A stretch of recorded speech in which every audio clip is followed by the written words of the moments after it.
What's up, ladies and gentlemen? Boy is back with the Dreadman Sports Podcast. I'm your host. It is very, very good to be back. Here are my boys, Flipside, Walterstown. What's going on, gentlemen?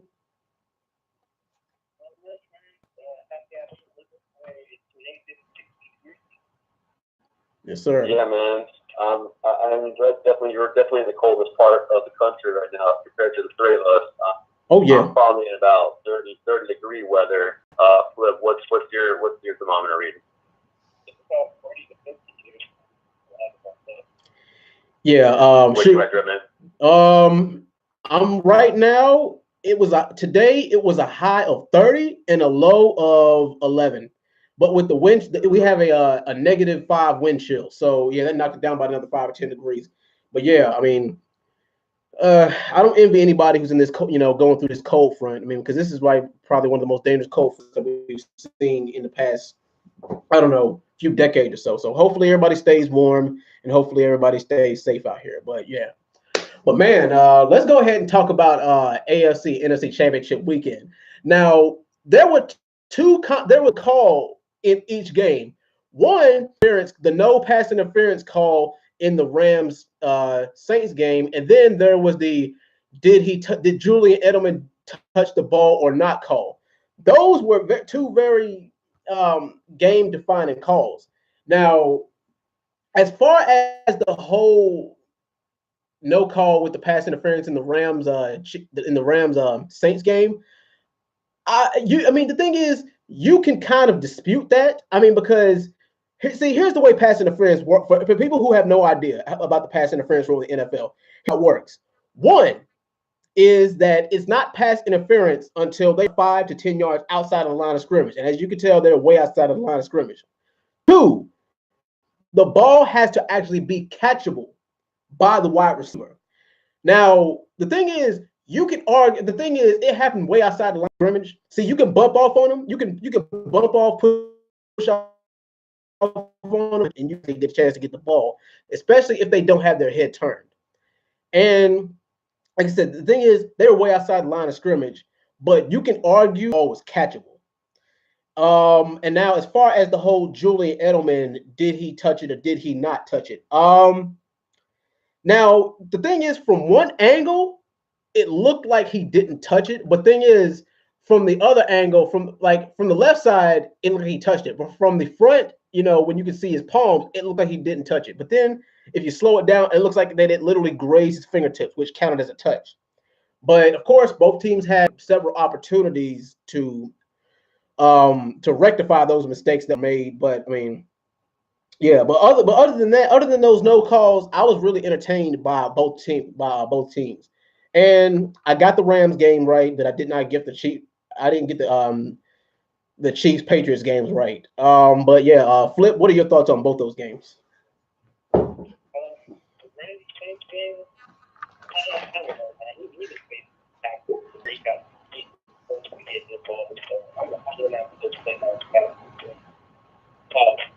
it matter? Yes. Won the game. Anything else for Breeze?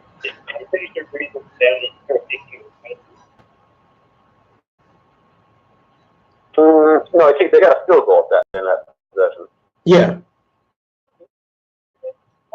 You got possession, but then Breeze got kicked off later, like in the game. Yeah. Yeah. So it's like, yeah, it should have brought up a touchdown on that drive. It was a game. I feel like Breeze could have big. If Breeze was on that team, I remember they could have got that.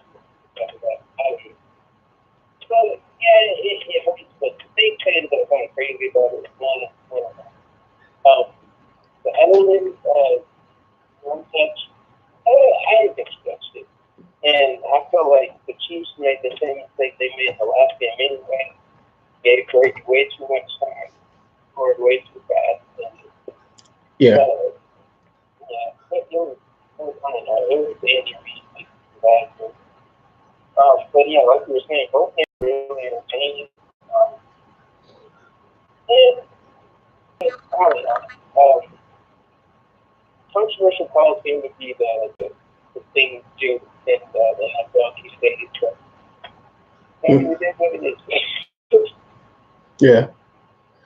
All right, Waz, what are your thoughts on AFC NFC Championship weekend? Big takeaway.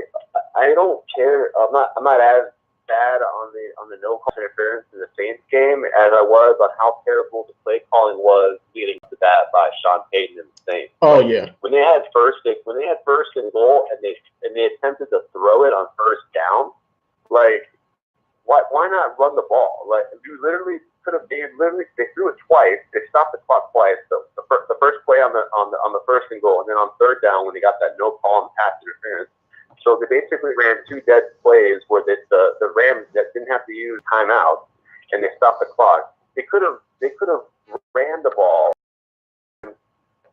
possibly gotten a score, but if not, you end up getting the field goal anyways. But you eat up almost another minute, and you give the Rams maybe 40, 35 seconds with the ball left and no timeout. Instead, you give the Rams. I think the Rams had a timeout. I think they had one timeout, and they had plenty of time. They had like a minute 40. It was just terrible play calling. Like you're at that point, you're fighting against the clock. Like just give the Rams as little time as possible, and they did. And I think that's kind of not saying deserving, but that pass interference, that no call on pass interference would have happened. They would have ran the ball on third down. It would have eaten the clock up. Now that was definitely poor management. So I'm not as upset to see the Saints lose, but I just think that was just terrible play calling down the stretch. By Sean Payton. In the Patriots, the Chiefs game, it was weird. It was very similar to how the regular season game played out, where the Chiefs kind of, the Chiefs didn't really do anything in the first half, and then they scored 31 points in the second half. Yeah. I remember that the regular season game, like the Chiefs just came on in the second half, but then Brady pulled it out, and Brady did it again. And it's kind of a shame because, I mean, do you guys think if the Chiefs win that coin toss in overtime, do the Chiefs go on and score a touchdown? Probably so. Yeah, and we're having a completely different conversation. Yeah. And Brady, except for it was funny because I think Brady still threw Brady had 2 or 3 picks in this game. I recall right. And Brady had at depth. I mean, he was questioned late in the fourth quarter, but it's just funny how a flip of the coin and the Patriots lose, and then it's possible that people start talking about the Patriots dynasty being over. But here they get to win the coin toss, and they just shine on the touchdown, and then here we are just potentially debating whether or not Brady's going to his next Super Bowl, possibly going to win 6 ring, and the Patriots have dominated a third segment of a third era of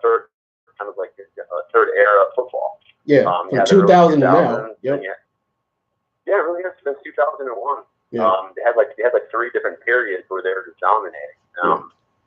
It's just it's crazy. 4 out of 5 Super Bowls that the Patriots have been to the last 5 years. Yeah. But it's definitely promising to see on the Chiefs side just how well they played. Like the Chiefs and Mahomes are a team to be reckoned with, going forward. Yeah. All they really need is just to tighten up the defense. And it'll be something. But yeah, Brady had plenty of time. I was a little shocked. That Brady really didn't get hit. I thought that Chiefs front seven. I thought they had some players. Houston and everything. I thought they'd get to Brady, but they didn't. It was really impressive. And it'd be very interesting to see how that Patriots O-line looks against the Rams. Yeah. For the regular, Bill Belichick's a freaking genius. Strategy going forward, just to run the ball. But man, I mean, thing is, how is he going to implement that strategy with going up against Ndamukong Suh and going up against Aaron Donald? But like I said, we're gonna talk about that in a second. But as far going forward, I say that the Chiefs don't really have anything to be ashamed of as far as their defeat. But I think that this might be possibly the end of the road for Drew.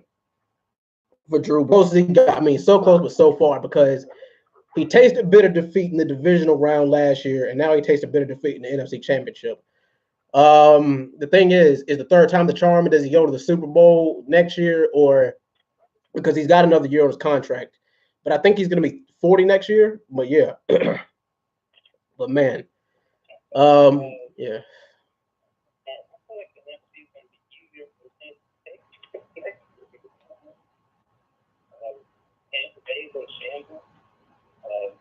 The Panthers are probably going to have a chance next year. The Falcons are looking terrible. I mean, what teams are really threat to them in that Yeah, but there's not a threat. There's not a threat to him in that division. That division is still definitely probably theirs to dominate, just with the fact that they have.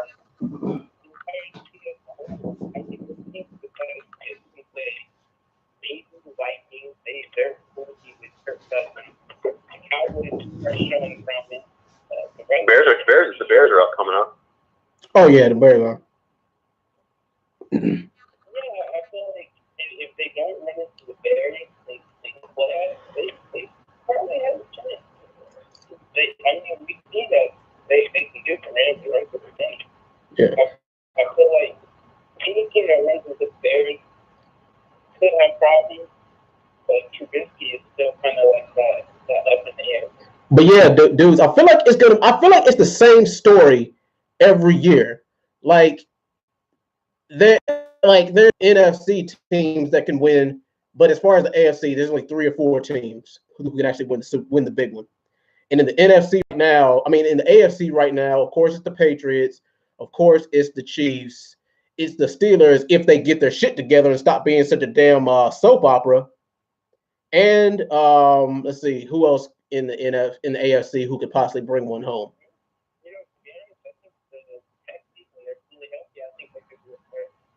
Oh yeah, and the Colts too. The Colts too. Nope. The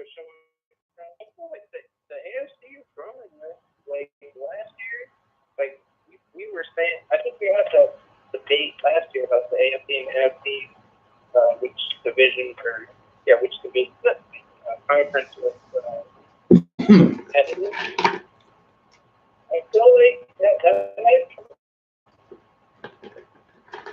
AFC is looking real competitive. AFC is, but then when I look at the top teams, like look at the quarterback situations. There's definitely some age there behind it. So the Patriots, I mean Brady, Keith Brady's 41, like yeah. Then you have that's not gonna last long. But how Phillips? I mean Phillips got a couple of years left. Yeah, 37. Yeah, Phillip Rivers is 37. Phillips is 37 up there. Roethlisberger is talking about retiring, last couple of years. Mm-hmm. And then obviously, the Ravens situation, depending if Flacco, I don't know if Flacco's the quarterback going forward, obviously, but it's Lamar. But there's just, I think some of the top teams just have really old quarterbacks that are just they're on the outs, and obviously you still have Mahomes, and we'll still have some years, and Deshaun Watson. Well, it's going to be a changing of the guard with the traditional fees. So I don't know if they're going to maintain, the dominance. The NFC has a lot of quarterbacks still. Like the top teams are still relatively in the middle of their primes, and not right around there. Yeah. I wasn't so bad that you don't mention. I thought we had to mention Marcus Mariota.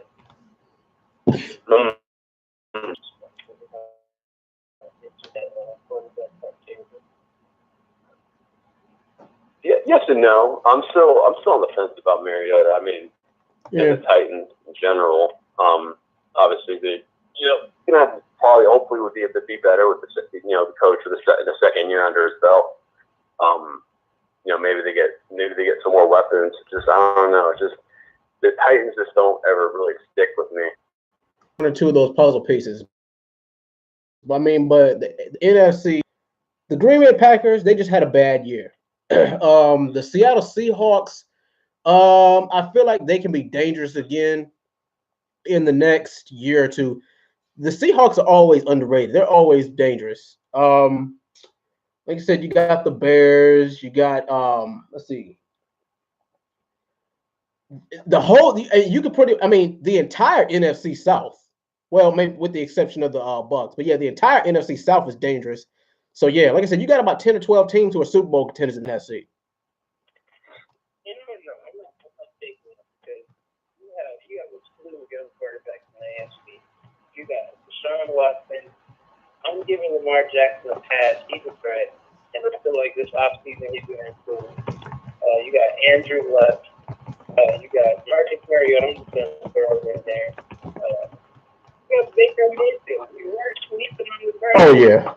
Yeah, we actually, you're right. We were the Browns next year at that division. If they have a competent coach all year.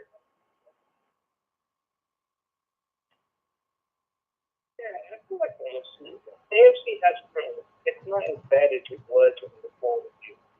I'm going to give them the benefit of the doubt. The NFC, yeah, the NFC is still strong. They still have Aaron Rodgers, Matt Ryan. They have two quarterbacks. I feel like competition kind of make it negative.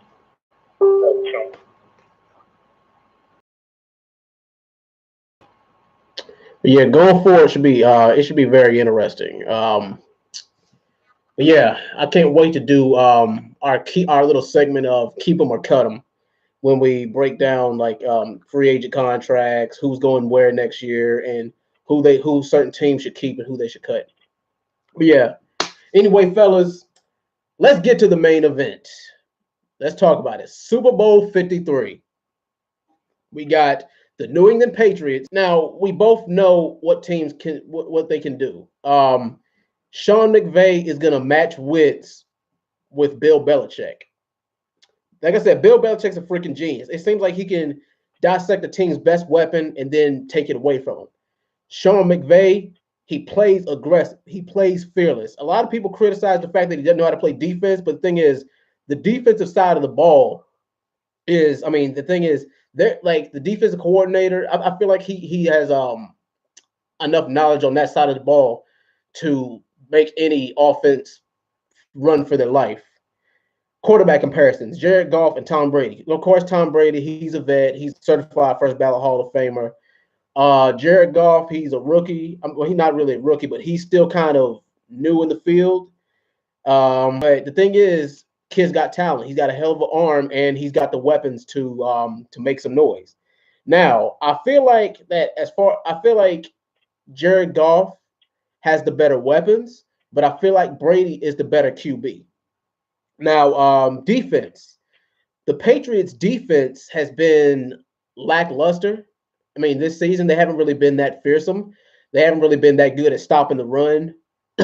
But I feel like they can do just enough. I mean, the thing is, I feel like they can do just enough to stop some teams. Like maybe they'll force a turnover, maybe they'll get a sack every now and then if the quarterback makes a mistake.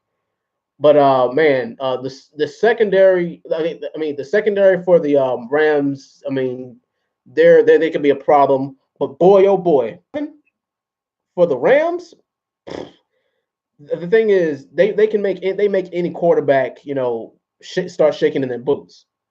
And I believe Tom Brady. I mean, with Ndamukong Suh and with Aaron Donald, he's gonna have his work cut out for him.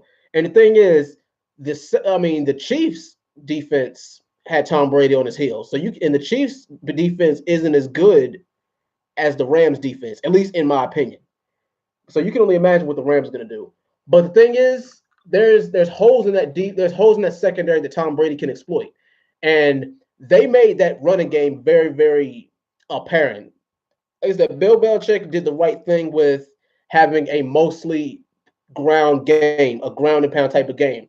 He got yards on the ground with Rex Burkhead and Sony Michel with that little 1-2 punch of his, and oh yeah, James White too. They got 3 running backs that they can rely on, and he utilized all 3 of them pretty damn good. But yeah, that's gonna be one of the keys to victory is that ground and pound. The thing is, he's gonna have to not make it so obvious because he's gonna know that that D line from the Rams, they're gonna be coming for him. They're gonna be trying to plug up those holes so neither one of the running backs can run through it.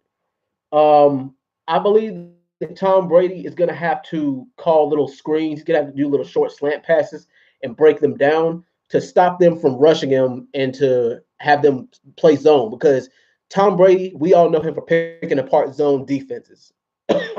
So those are his keys to victory. Eat up the clock, short zone passes, and let's see. Don't take any unnecessary risk because he turned the ball over 3 times in the game with the Saints. I'm not. I think he turned. No, did he turn the ball over twice? I think it was twice. He turned the ball over twice in the game against the Chiefs. Now, as far as the Rams, what they have to do to win, Tom Brady is mortal. If you hit Tom Brady, he's as vulnerable as any other quarterback. Have to utilize the run game also. Like it's gonna be. I mean, it wouldn't surprise me if this became a mostly run heavy football game here. And then there's a clutch, pass happen in the final moments of the game. But man, I don't really think that there's a clear cut favorite, a clear cut underdog. I think that the Patriots are favored by 2.5 points right now. You can just call it an even 3. But me, I picked the Eagles as my underdog last year, and I was right. A part of me wants to pick the favorite this year, but I don't want to do it. I'm going to go ahead and pick give me the Rams in this game by 3 points, 31-28. Flip, what about you? Final prediction. Who you got? Rams, Patriots. The Rams are hungry this year. They haven't been to the Super Bowl in 20 years. And Tom Brady wants to cement his legacy as the GOAT. But yeah, who do you got? Done last Super Bowl. It's still with the Falcons. The Falcons pretty his legacy of the government. Belichick is gonna pick this team apart. It's not gonna be funny. I hope it's gonna be close, but I'm pretty sure it's just gonna be Brady gets the ball. Aaron Donald gets double team. Short passes, playing man that is going to get checked down to James White gets 10 yards. Tony Michelle is going to be running his ass off. I hope Aaron Donald is a factor this game, but the thing is how even against the Chargers who are getting decent pressure on him, he was still getting the ball up like in the Sunday. Yeah. I don't really have faith against him from the season. They've shown that they can give us big points. I feel like the Patriots is going to stop them to death. And then defense fighting the exhausted. And I feel like Jared Goff is just doing turnover from him, and I don't trust him. He's not really a rushing quarterback, so I feel like he's going to be in a pocket. They're just going to kill him. Force and turnover somehow. I mean, Stephon Gilmore, he's something that he can blow a sign and he blew that Keenan Allen touchdown. So I mean, you gotta hope that Brandon Cooks and Robert Woods step up and save him because that's what just gonna key in on Todd Gurley and just kind of break out, hey, throwing out kick for us real quick. We know you're good for at least one. And that's all they need. The Patriots to be one score. Jared Goff throw a pick and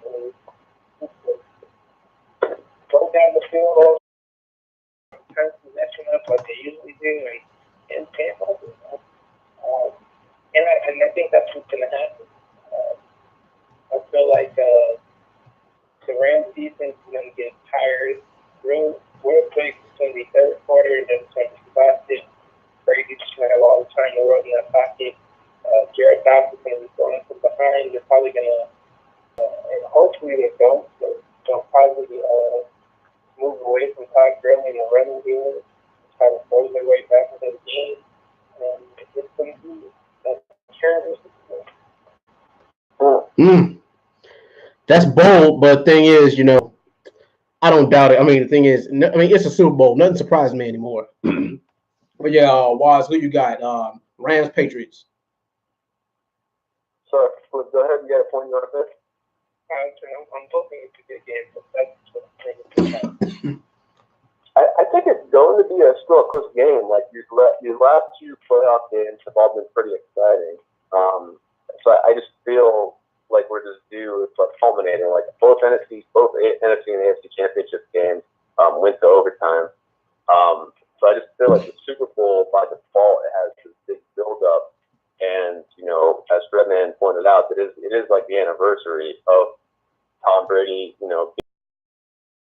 against the then St. Louis Rams, and it is kind of funny how we've come full circle, and now they're playing again, and you still have the same coach and the same quarterback on one side, but you have completely different, not only a completely different franchise now in LA, Los Angeles Rams, but you have a young quarterback and a young coach.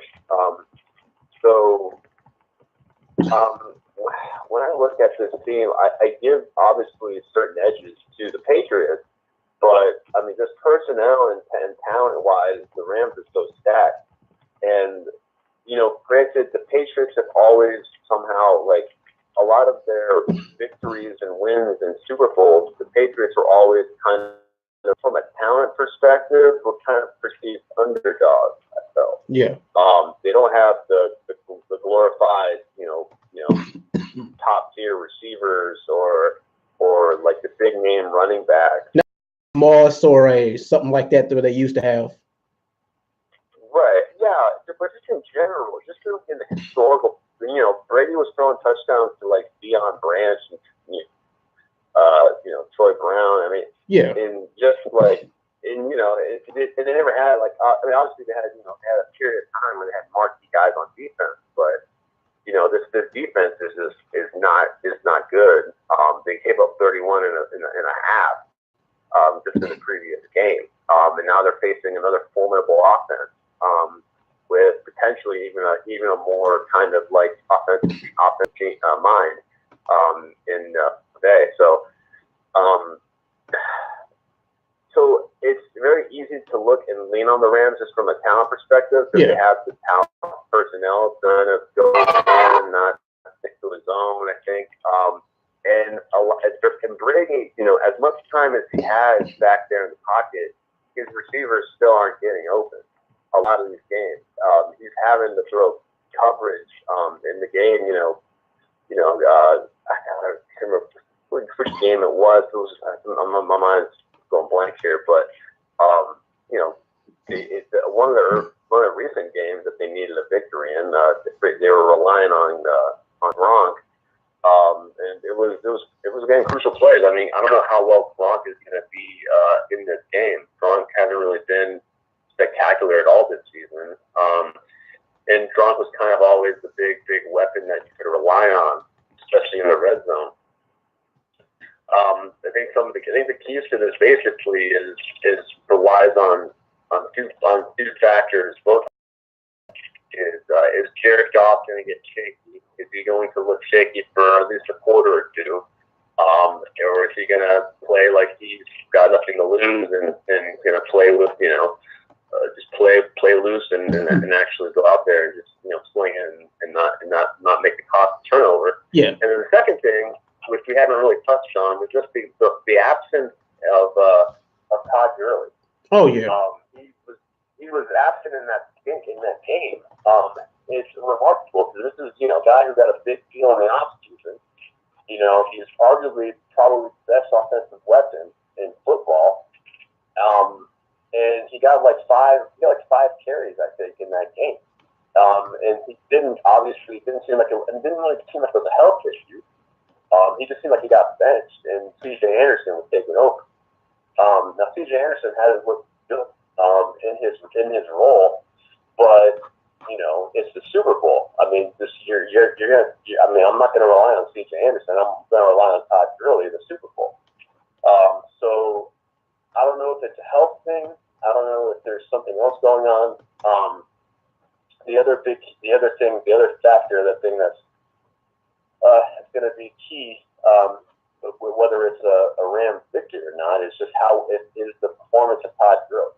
Yeah. The Rams have the ability to keep Brady off the field and minimize the amount of time that he can have to try to control the game just on their side with a terrific running back in Todd Gurley. I think Gurley has to get 25 carries at least on this game. Just take some of the pressure off of Jared Goff. C.J. Anderson too. C.J. Anderson, don't forget him. Yeah, no, you're right. C.J. Anderson, again, he's good in providing spells, obviously, and he's been good. But I don't think the Rams are going to win off a big game from C.J. Anderson. I think that's like the least likely thing that'll occur. I think the Rams will win off a terrific game from Gurley. I don't think Belichick is going to let C.J. Anderson, beat him. The Rams are going to win. It's going to be Gurley on that end. Mm. And Jared Goff making, a couple key third down throws. Very hard, but I picked against the Patriots the last couple times and have gotten burned. Yeah. And it's a Super Bowl. And again, the Patriots, their Brady's performance was remarkable in the last Super Bowl. It'd be interesting to see if he can top it because, talent-wise, this is one of the weakest teams he's had brought to the game. Yeah. And he's going up against a pretty talented Rams team. But I think I'm going to go with Flip on this.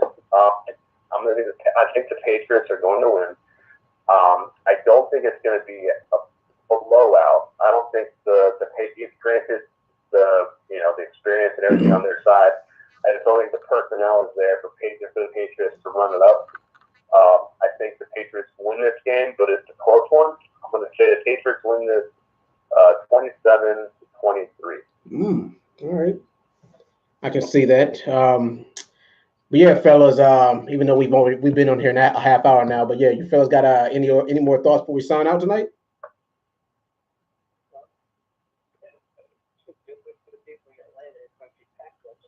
Oh yeah, definitely. Yeah, no other thoughts, man. Just looking forward to a good game. Looking forward to decent commercials, and pretty much it. That's just it. I think we'll get a good close game. I think either way, it'll be interesting. If the Rams win, that'll be good for that team. Be good for obviously that organization.